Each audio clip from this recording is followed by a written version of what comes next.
It is July the 10th. Hot. Very hot. But fortunately, breezy.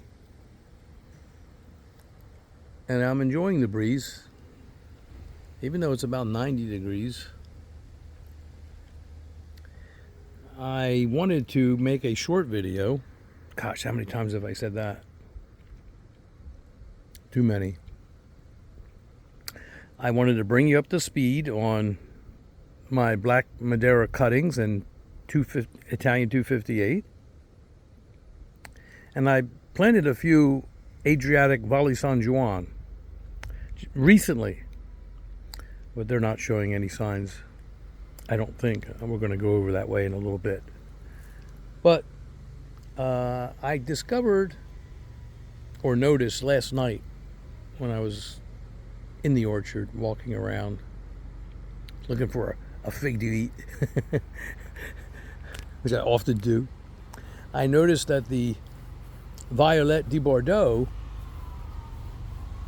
Breba are getting ripe. And that's something that I rarely feature. I don't think I ever did, except for maybe in a video recently. Indeed, in a video recently. I showed them before they were ripe. I think it was around the 29th of June. But now they're getting ripe, so I just thought that I would video a little bit of that. Because, again, I've rarely, over the years, I've rarely featured that. Anyway, let's take a look. In the last video that I took of my little fig garden this year, and those are the ones I planted like 2 years ago, and most of them are gone. I had them all over the place back there, and when they were little, I was giving them away. But these are nice plants. They're both Smith and Rondi Bordeaux, which I have already given them away, and so I'll be digging them up probably in the fall, or maybe possibly in the spring. Although I did shovel around them periodically so that there's a very tight root ball. I cut away the roots from expanding, and so there is a tight root ball under them. And I probably could give them away now if, well, I don't know. They would have to care them. They would have to give a little special care, which they probably wouldn't provide. And so I guess I'll wait until the fall and spring. We're back to that. Anyway, let's take a look at this.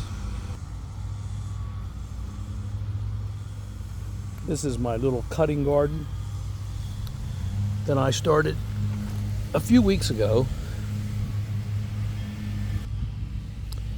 These are mostly Italian 258, and I put them in the ground about a month ago, probably a little less, and a month late, unfortunately, but I've got them in the shade. I explained that in a previous video. They're in partial shade under the Sajo tree, huge Sajo tree, and so sunlight gets filtered through, and you can see right here examples. It will hit here and not hit there. It's shady and it's sunny here, and this will just change throughout the day, and it provides them with enough light for them to grow successfully but not be dried out, because again, I planted them late, too close to the solstice. In fact, it was very close to the solstice on the 21st of June, slightly before that. Not a good time, but I wasn't able to do it prior to that. And then, not long ago, a couple of weeks ago, I planted these Black Madeira. Just 3 cuttings. That's all I wanted to do. Pull some grass there. Little fig cutting, little baby fig cutting, little baby fig garden. And the last time I showed these, this leaf had sprouted, but this one was just barely coming through the grass clippings. But now it's doing really well. And this one wasn't showing any signs of anything, but now I can see that indeed, it too is showing some activity. I'm sure that these are going to take. I'll keep you apprised accordingly. It's interesting to see how it works. Now here's a Italian 258, which it's not dead, and it's certainly going to come to life. I believe there are roots. That one too, if you can see that. But these are doing very, very well. As you can see, let's get into a different position here. And again, I'll reiterate, I said before in the previous video, the first time I showed this, I do this a lot. This is I call it the old Italian man method.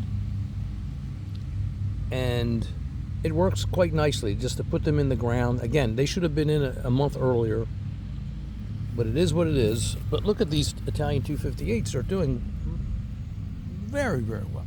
Last time, this one wasn't showing any signs. I remember, I can recall perfectly. This one wasn't doing anything, and I said, but don't rule it out, and look at it. It's now doing very well, and they're going to be fine. I have faith that they will do just fine. Here's another 258. Now over here, this is a 258, which is starting to show some activity here too. And of course, the bud is green. These buds are very healthy. They're going to be okay. But anyway, this very recently, I took some cuttings off my uncle's Adriatic, the Valle San Juan, I call it, from Italy.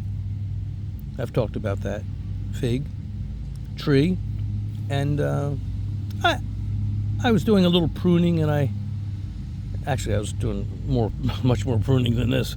And I told Debbie, I said, well, why don't I just take a few of these cuttings and put them in the ground, see if I can get something started, get a couple more started maybe. And so I did. This one is not showing anything because it's not going to for a while. There was no buds of any kind. It's a thicker piece of wood. It's not real long, but I have faith that it will show some sign of activity soon. And these were nice little cuttings, not real thick. I like them thicker if I can do it. I had thicker too. I don't know why I even selected these. Don't ask me why I do things sometimes. Can't tell you. Let me pull this grass a little. Keep it nice. Keep the competition away from the very, very small undeveloped roots under the cuttings. You want to keep it clean of any competition. Just pull away any competition because it will take away from the success possibly, or the vitality of the cutting, or the chances of the cutting to become a vibrant, new, well-developed tree, which is of course the intention. So I think these are going to do well. These were like after the solstice, so these are again, don't do this. If you do, please use my partial shade method. But you can see they're just doing nicely. I love this, and they're just doing really nicely, and I like coming out here and just looking at them and pulling a little grass, making sure they're watered properly. I don't overwater. You don't ever want to do that, and you don't want to let them dry out too much, of course. Of course, watering it's a big component of successful fig production, whether you're trying to propagate cuttings or whether you're trying to really steer a developed and mature fig tree into proper harvest, where you have maximum quality and maximum caliber figs being produced. You don't want to ever underestimate how important it is to not underwater or not overwater. Of course, you can't always control overwatering because there's this thing called rain that we can't control, and so you always have to factor that in and be cognizant of the weather I have rain gauges around, and so I know how much it rains. Sometimes it rains at night, and I'm sleeping. I don't even know it. And we get a shower, and I'll wake up and go look, and we've had an inch of rain. And when it's dry, I'll know it too, because when I wake up and look at my rain gauges, guess what?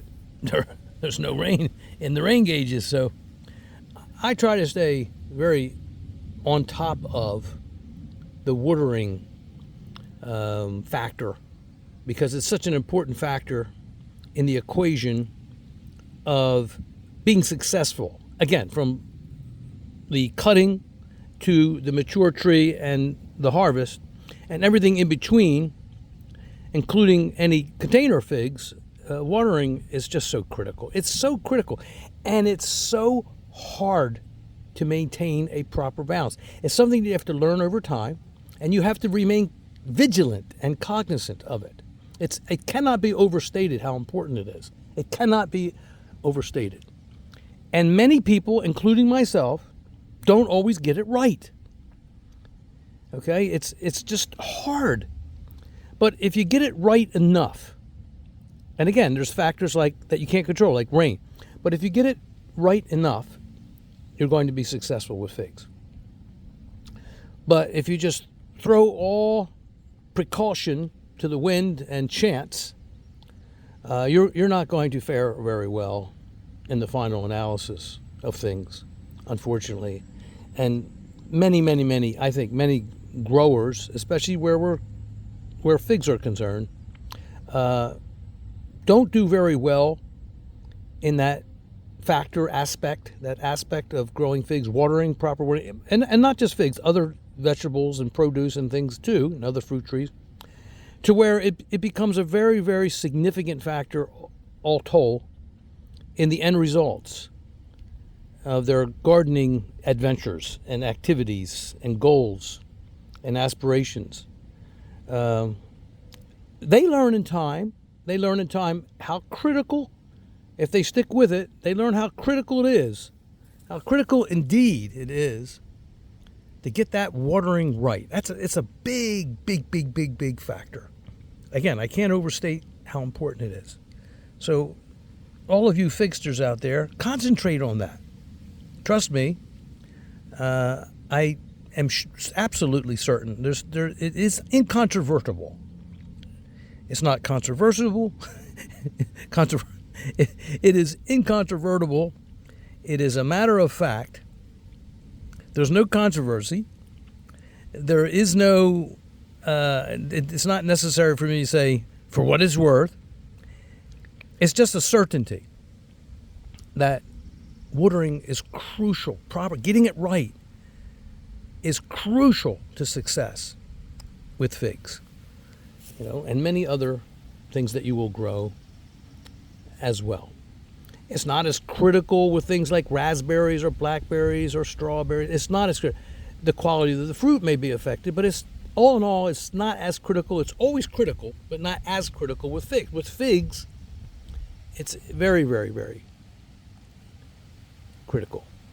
And I've said before, when a fig needs water, give it water, even if it needs it before harvest. If it needs water, if you see the leaves sagging, please don't let your little or big fig trees thirst for water. You wouldn't do that to your little puppy, your dog, to your child, to your wife or husband, I would hope, or to yourself. If you're thirsty, you drink. And they don't have legs. They just can't detach themselves from the ground like in cartoons and run around on their roots and run to a source of water and drink and then run back and replant themselves. They can't do it. You have to do that. Give them water. I see too often that fig trees are being denied proper water. And of course, I see too often that fig trees are given far too much water.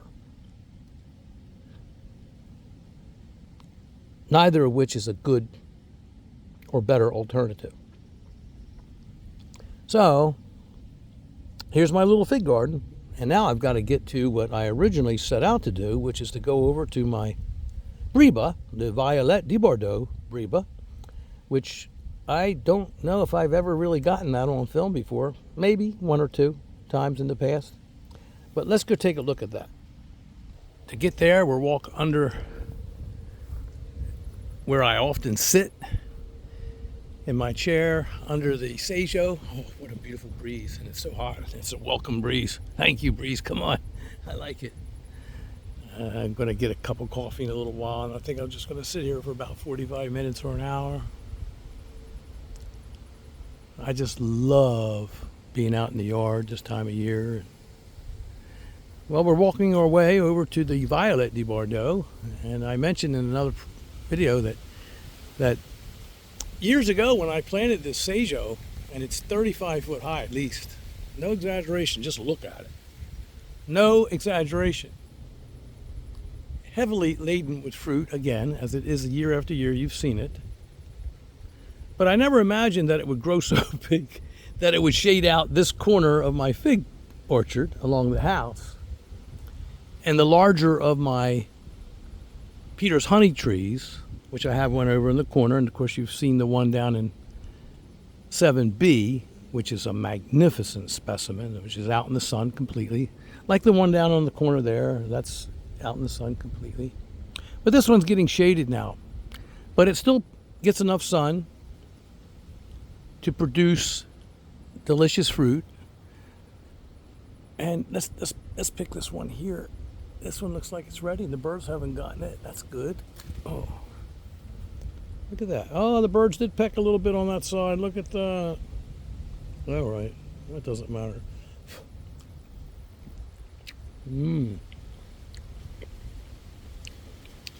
That is so good. I'll leave the part where the birds pecked at it. I'll leave that out. There's another nice one up there. Look at that. I'll get that in a minute. Beautiful. Oh, and there's another one over here. Gosh, I'm starting to see more. Oh, look at this one. Oh, look at that big Peter's honey Breba. Look at the size of that thing. Hold on a minute. Oh, I'll take that. Oh, what a wonderful treat. Look at that. This one, gosh, I've got to call Debbie out here. This one's for Debbie. Look at that. Wow. Here's some more. Not quite ripe. This one back here, I don't know if you can see it. That one's getting ripe. Almost ripe. Let's get into these. I got to call Debbie. Let me put this down here for a minute on my sundial. And I'm going to get that to Debbie in a moment.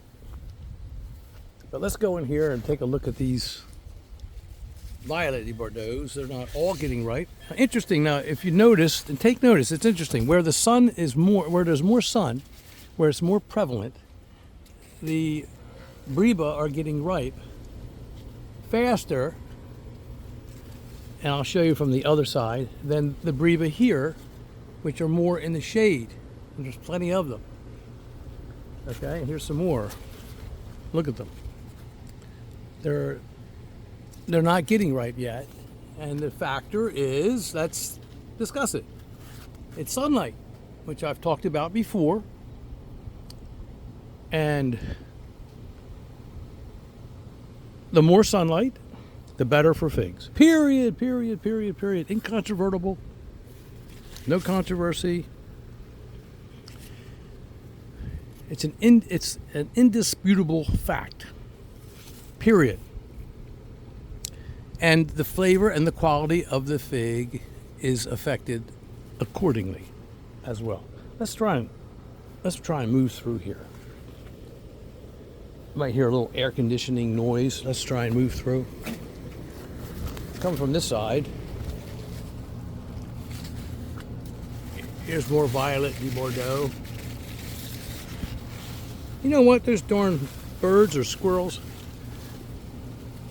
Got a couple that I saw last night that I was saving for the video today. But there's plenty here.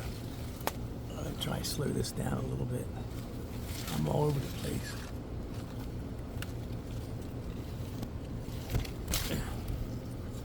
Okay. And there's There's more ripe ones back there. If you can see them. And let's take a swipe of overhead. See those up there? Okay. And oh, there's another one that looks like. This is fun. There's another one up there. I don't know if you can see it. That looks like a nice ripe one too. Let's break this one open. Can you see it? Let me break this one up. Oh, look at that. Nice. Violette De Bordeaux Breba. I see a nice big, I think a ripe one up there too. It looks really dark. So let's take a bite of this. Debbie gets the other half of that. Oh, wow, I dropped it. Jeez, oh. Clumsy me. Well, oh, I'll get it. It doesn't matter to me if it fell down. I'll eat that one. Let's see, where are you at? Come here. You runaway fig. Nothing can save you now. Mmm. Sweet, rich, not as rich and sweet as I've had before. Definitely because of the shade.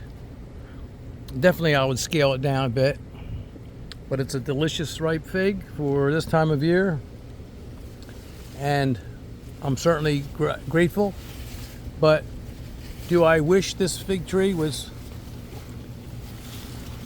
in full sun? Absolutely. Let me see what here. This must be a mess to you guys out there, you figsters. But thank you for being patient. Stick with me a little while. I've got a couple other things I want to show. Let's get this one.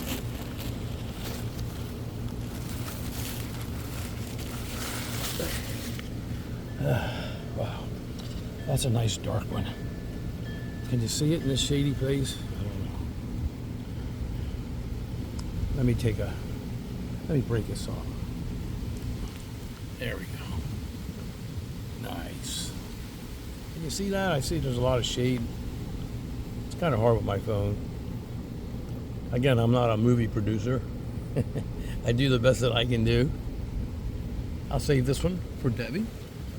Put it up on this ledge here. There we go. Get up there. There. Can you see that?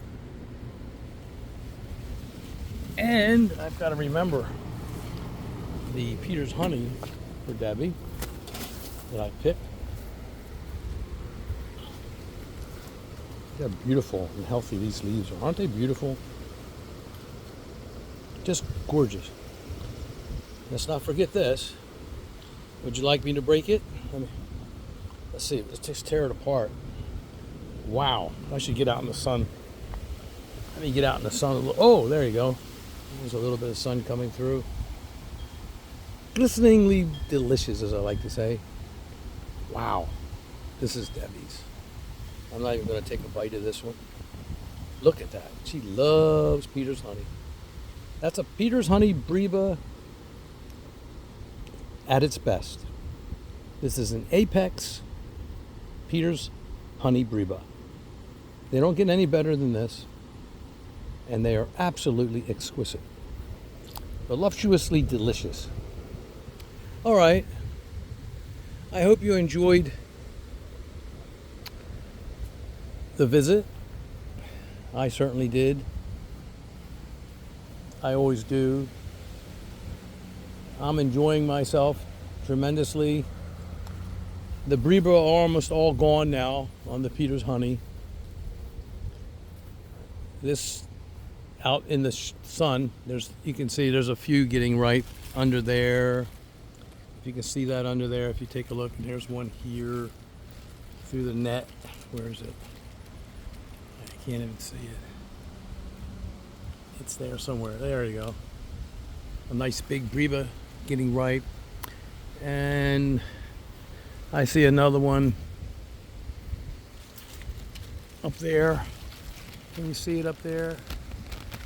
Where is it? Somewhere. There it is, up there. Well, there's a few left, not many, just a couple. It's over. The Breba arm was finished. It's July 10th. But what a wonderful Breba crop it was, and how delicious they were. And I certainly enjoyed tremendously every single one of them. I'm eagerly anticipating the harvest, which will soon be upon us, another month or so.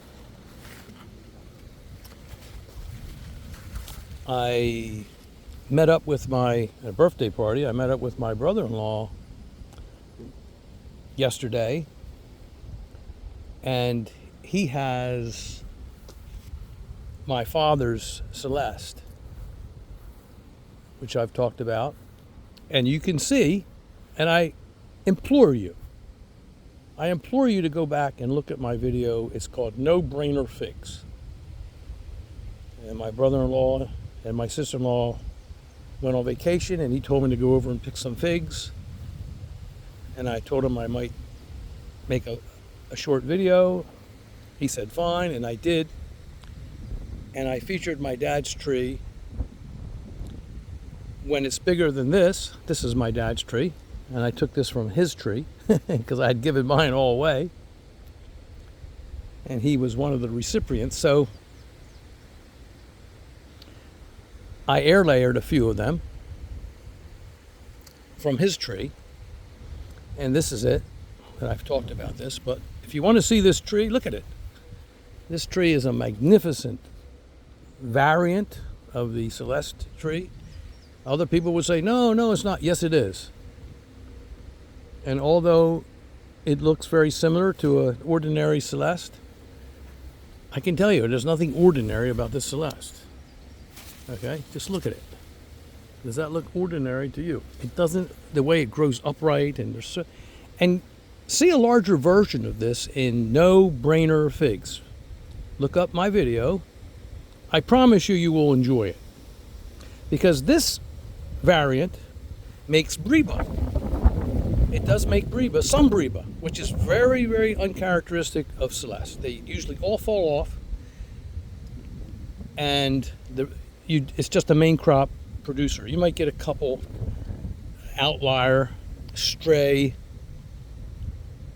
Breba, but it's rare. I don't get them on my other varieties. I just don't ever get them. They never come to fruition. They always form and develop, and they always fall off. But this one will produce them. Not a lot, but it will produce enough. And my brother-in-law indicated to me yesterday, and my sister-in-law, that yes, they got Breba, but they're also now starting to get some main crop figs. And they know the difference. They certainly know the difference on new growth. And they are beginning to get ripe already. And here it is, only the 10th of July. Now, I'm not getting that here. I'm not getting any ripe figs here at all. No main crop figs. And this year, I didn't get any Breba. It takes a while for this tree to start to produce Breba, but it will. So, interesting, all very interesting. Here's another. I'll just back up because it's fun and I'm here. This is improved Celeste. You can look at the difference in the leaves. You see it. It seems like there's more one-lobed leaves on this, but many of the leaves are very similar to Celeste, because Celeste is the parent of improved Celeste. And it's an LSU production. O'Rourke, Dr. O'Rourke, and his famous collection of very, very valuable and interesting figs that are hybrids, human hybrids, including improved Celeste, which we've talked about. And there's so many other really wonderful varieties in the LSU collection that we've discussed in the past. Here is the Pastilieri that I showed in a previous video this year, a month ago or so, planting in the ground.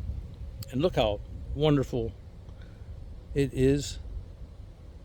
It's doing magnificently. It's just doing so well. I mean, look at the beautiful leaves, no disease. Look at this. So healthy. Except for, wait a minute, you little rascal. What are you doing over there? Look at that little rascal. Can you see that little rascal? What are you? Get off my fig. Look at that. What are you doing on my fig? I think he's just a stink bug. I don't think he's going to do any damage. We're cutting some slack for now. But look at this little, it's only a couple years old, this improved. I've had this for a long time. I had it in a pot, I had it in other places in the ground. And I just love improved Celeste. Love, love, love, love it. It's not as winter hardy as regular Celeste. Nothing probably is. Celeste, along with Brunswick, Italian honey, but Brunswick especially, and the Feliciano Bianco. Desert King's pretty good too, but the Feliciano's even more. Feliciano. I say Feliciano because that's what my uncle named it when he brought it from Italy. They all called it Feliciano, which he told me in that Italian dialect there in the village, in the mountains, isolated as it was. He said it meant something in parity with first figs, which would mean Brebas. Of course, it's a San Pedro type, so that makes sense. But they called it Feliciano. That was the name of that particular fig tree in that village, which sounds very much like Feliciano Bianco. But anyway, I want to end this video on a exciting note. I'm looking forward to a wonderful harvest this year. This is the Mava I've talked about before, Mava. And the Mava is a Mount Etna type, but I would distinguish it. The one I have here is distinguishable because it has the largest of all of the Mount Etna figs I've ever grown. It makes the most Breba, although I can't show you the Breba here, but you can look at the Breba in other videos that I have on this fig, where there were a lot of Breba. And this is the only year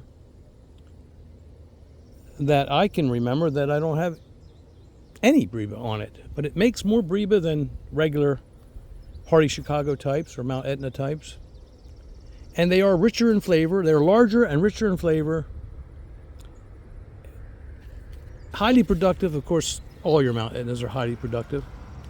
But you can see that this is a very highly productive tree. It's a very, very, very good tree. I really recommend the Mava. I would never take it out of my collection because it is definitely different than even my Multi Black here. And the Multi Black, you can even see now that the figs are smaller already, even at this stage. But I would never take away from Multi Black. I love Multi Black. And it's a close relative. I mean, it's in the family of the hardy Chicago types. Of course, it's a Mount Etna. It's distinguishable in a few ways that are worthwhile. I like it. I like it for that reason, and those ways are, it's a bit richer, a bit tastier. It's highly productive. Of course, all that Mount Etna types are very highly productive. It's very winter hardy. It's just got everything going for it. It doesn't crack much like some of the other variants or other hardy Chicago types by any other name, and there are many other names which are all the same, essentially similar figs in that family. See the wind kicking up? How wonderful. It feels good. Or in the middle of the day, and that's what it is right now. I wouldn't be able to stand out here and make this video and enjoy it so much. I'm enjoying myself. I'm having fun. I'm enjoying myself. Figsters, get out in your orchards. Have fun. It's that time of year. It's exciting. I love it. There's so much to look forward to. Where was my train of thought? Oh, the Multi Black. Yeah, it's a wonderful variant, and it's distinguishable enough from the mass or the overall very significantly large group of Mount Etnas that it's worthwhile keeping in the collection, and I favor it over almost all the others. And this is Alma, which is another hybrid, and you can see that it's doing very, very marvelously well. This is my latest fig in my in-ground fig collection. This is the latest, but they all get ripe, and they are superb. They're very, very highly rated. I rate it very high, and I've already featured these, I know. So you can just turn off the camera now, or turn off the video, or me.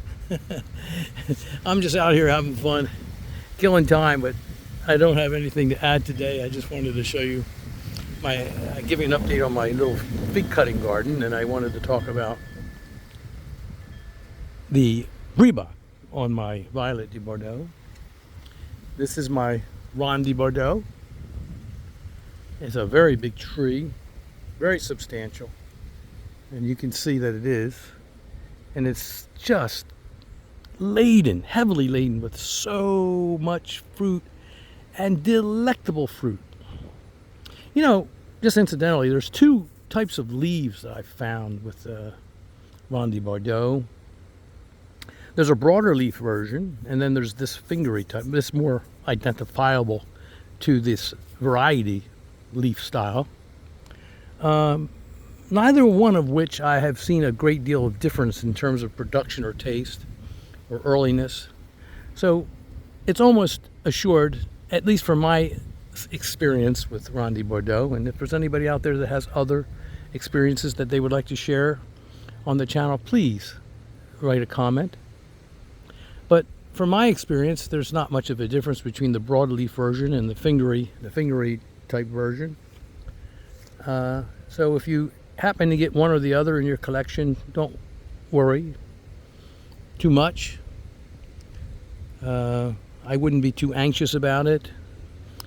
If it produces for you, then you know you've got a great tree, and if it doesn't, then seek out another. But I've had good luck with both.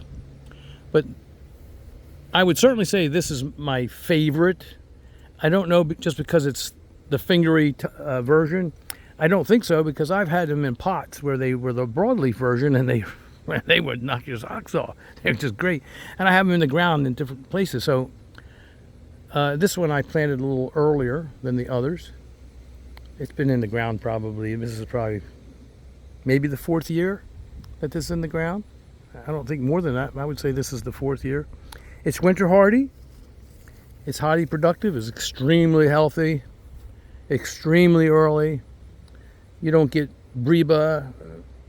It's a rarity to get a Breba. I've gotten a few over the years. It's not a Breba producer. It is a main crop producer that produces very early in the season, in August, and I've talked about it so many times. It's one of my favorite.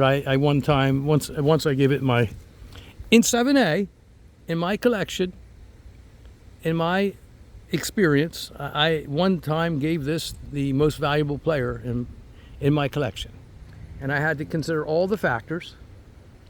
And does that mean it was the absolute best tasting fig that you know? But of course it's superb, especially when it's in ground, which I would like to encourage everyone to indulge in, participate in. Get a tree in the ground if you can. Does it mean that it never cracks a bit when it rains real heavily, when you get successive rainstorms with lots of precipitation? No, it will crack. But mine are planted high and dry, as I've said many times, high and dry, and I haven't gotten that on this tree yet. In the 4 years that it's been in the ground, I've not gotten any of that. It's just a good fig, a good solid fig. I gave it my most valuable player. I probably will do it again. All my trees are valuable players, though. So I want to make that point very, very distinguishably clear. They're all valuable players to me, and I love them all. I really do, and I enjoy the variation. I don't have prima donnas in my in-ground collection. I've weeded them out years and years ago. I've tried, and they just didn't succeed, and so I could only push it so far until I capitulated to, wow, what is that? Oh gosh, that's a live squirrel in my tree. You little rat. Let me see if I can get that in there. It's already 10 feet away from me. Can you see it? What are you doing in my tree? You little rascal. There he is, he's looking at me. You little fig robber. There's nothing ready on this tree. Can you see him? It's hard for me to see because there's glare on the screen. But I think you can see him. He's right in there. Hey, you. Get out. I'm going to go over and chase him out of the yard. Maybe he'll be scared of me. Let me take this off. Zoom. Any of you that stuck with me this long? Can you believe that? Look at him in there.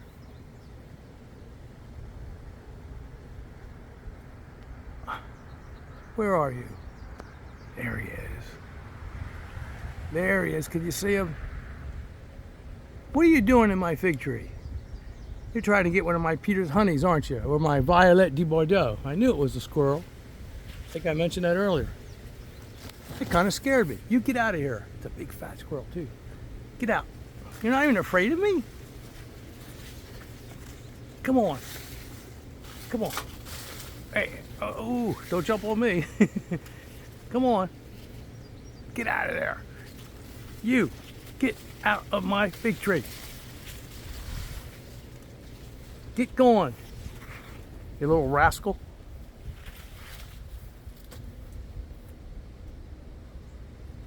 Get.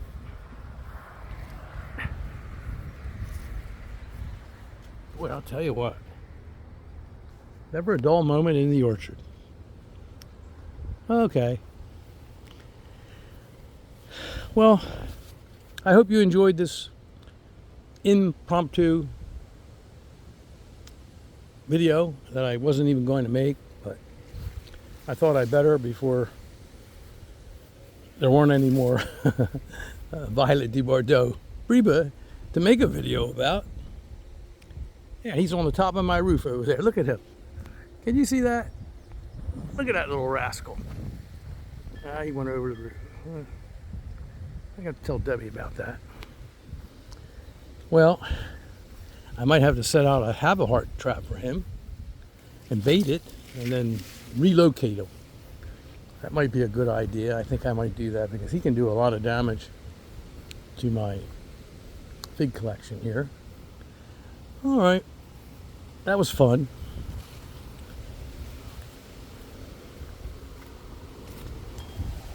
Good day.